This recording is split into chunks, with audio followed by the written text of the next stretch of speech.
ingsun nyirep geni wisa murka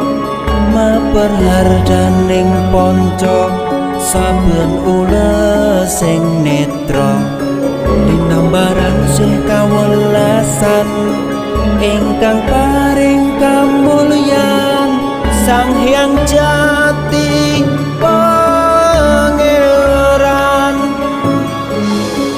jiwangga kalbu samudra pebuntoning laku tumuju dhateng Gusti dan kang amur dumati